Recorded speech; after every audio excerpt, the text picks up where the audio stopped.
Hello दोस्तों, आज की कहानी शुभम की है। शुभम मुजफ्फरनगर के रहने वाले हैं।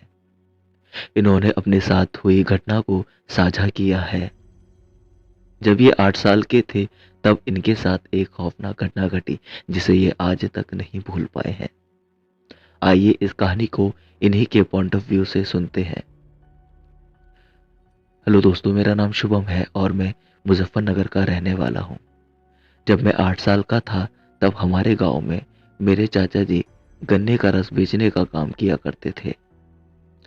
उस मशीन को कोलू भी कहा जाता था। जब मेरे चाचा जी कोलू बंद करके घर आते थे और रोज की तरह सुबह जाते थे, तो चाचा ने देखा कि कोलू में कुछ गन्ने लगे हुए हैं और उनसे रस भी निकला हुआ है। लेकिन चाचा जी जब भी कोलू बंद करके घर आते थे, तब कोलू को साफ सुथरा करके ही आते थे।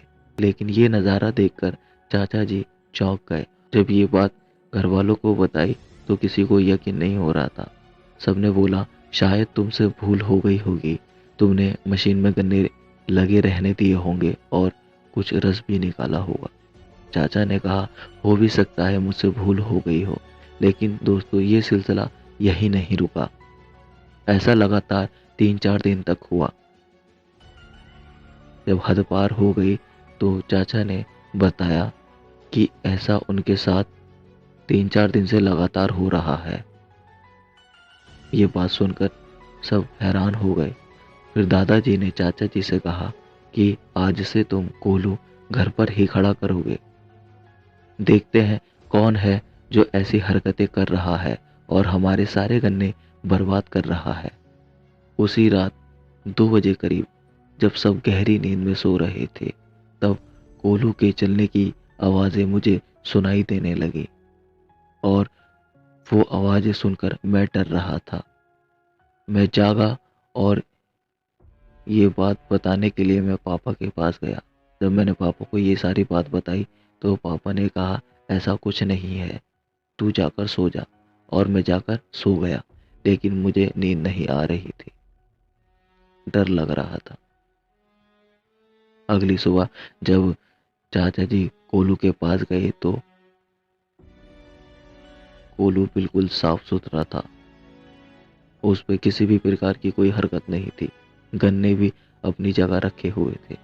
उसी रात करीब 12 बजे कोलू की आवाज़ें ज़ोर ज़ोर से मुझे सुनाई देने लगी। लेकिन दोस्तों, इस बार आवाज़ें पूरे परिवार को सुनाई दे रही थी। सब डर रहे थे और एक दूसरे को उठा रहे थे। जब सब बाहर निकल कर आए तो सबने वो नज़ारा देखा जिसे मैं आज तक नहीं भूल पाया। दोस्तों, कोलू अपने आप ही चल रहा था।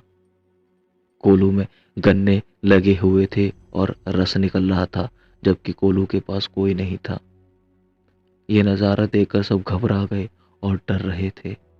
उस दिन पूरी रात मुझे नींद नहीं आई और चाचा जी ने वो कोलू बेच दिया और उस दिन के बाद से गन्ने का रस बेचने का काम भी बंद कर दिया। दोस्तों, कहानी कैसी लगी कमेंट में बताना। अच्छी लगी हो तो लाइक करना। दोस्तों, ये कहानी बिल्कुल काल्पनिक है। ये केवल आपके मनोरंजन के लिए बनाई गई है।